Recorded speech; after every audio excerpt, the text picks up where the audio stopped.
The 3 weeks of celebration. Brunei Darussalam. Brunei Independent Islamic Sultanate on the northern coast of the island of Borneo in the Southern Asia. It is bounded to the north by the South China Sea and on all the side by the East Malaysian state of Sarawak, which also divide the state into 2 disconnected segments of unequal size. The western segment is the larger of the 2 and contains the capital city of Bandar Seri Begawan. Brunei achieved independence in 1984, having been a British protectorate since 1888. It is a member of the Commonwealth and ASEAN. Here's a glimpse into its past. Before embracing Islam, Brunei was influenced by a confluence of religion. Hinduism and Buddhism left their mark, shaping the cultural landscape. This period likely saw the development of hereditary nobility system, with the title Pangeran denoting aristocratic status. Golden Age and Islamic transformation. A defining moment arrived in the 15th century. Brunei converted to Islam, marking a significant shift in its cultural and political identity. This era also ushered in the Brunei Empire Golden Age. The reign of the 5th Sultan, Bolkiah, stood out for his maritime prowess. His conquest extended Brunei control across Borneo and even reached the Philippines with a brief capture of Manila. Under the 9th Sultan, Sultan Hassan, Brunei witnessed further consolidation of power. Sultan Hassan established an elaborate royal court structure, solidifying the Sultanate position as a dominant regional force. The Sultan authority extended to awarding titles like Perhin, considered a life peerage similar to the British system. So now we are going to explain about 4 sectors in Brunei, which are politics, security, economy and social. So firstly, I will explain about politics issue in Brunei, which is Brunei is lack of political freedoms and human rights.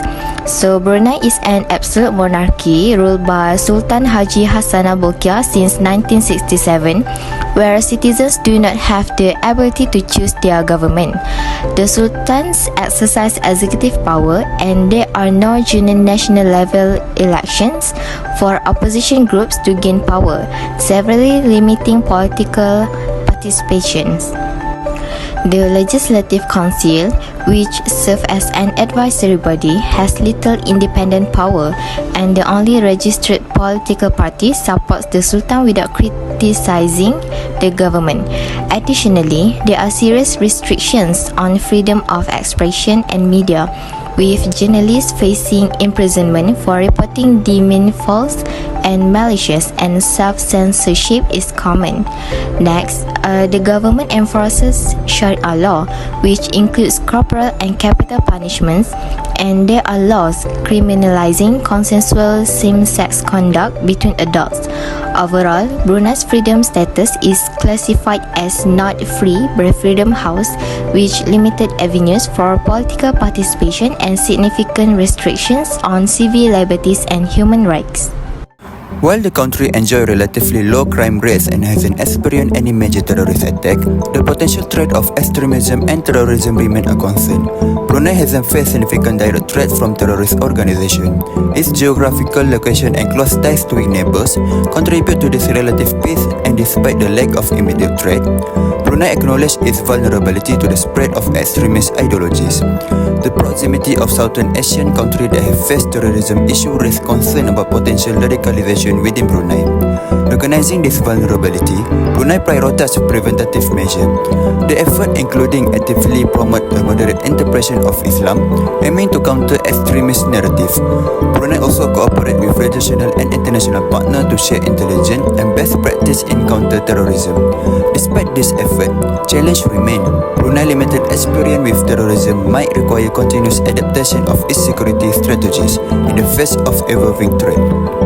Overall, Brunei Darussalam prioritizes security despite the relatively low immediate threat.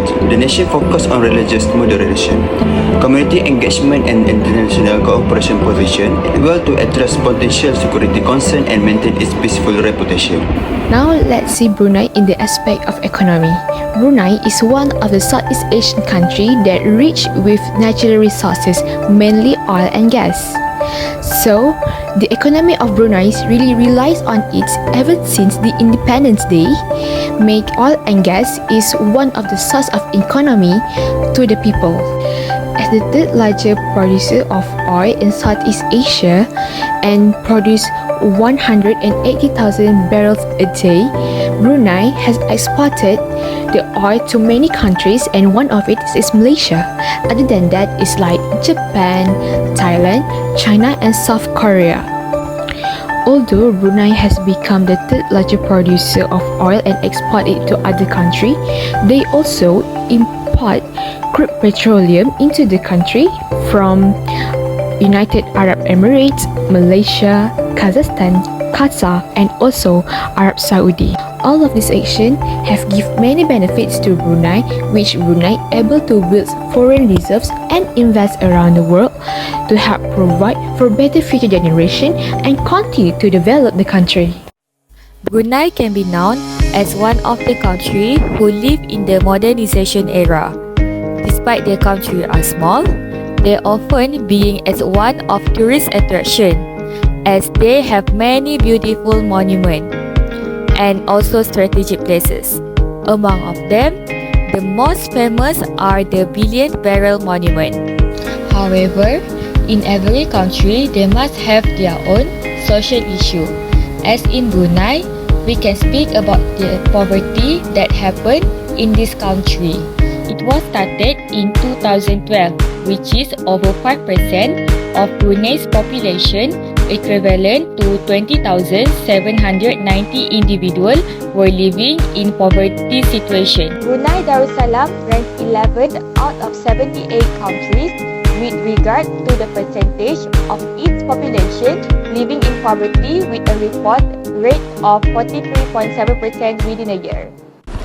As a result of our findings, we can conclude that Brunei as a nation with low crime rates and a great destination that should be visited annually, especially by a single travelers. Furthermore, travelers should consider visiting Brunei because it has a variety of Islamic sites and distinctive architecture that are not present in other nations. For instance, Omar Ali Saifuddin Mosque is one of the nation's top tourist destinations. That's all from us. Thank you.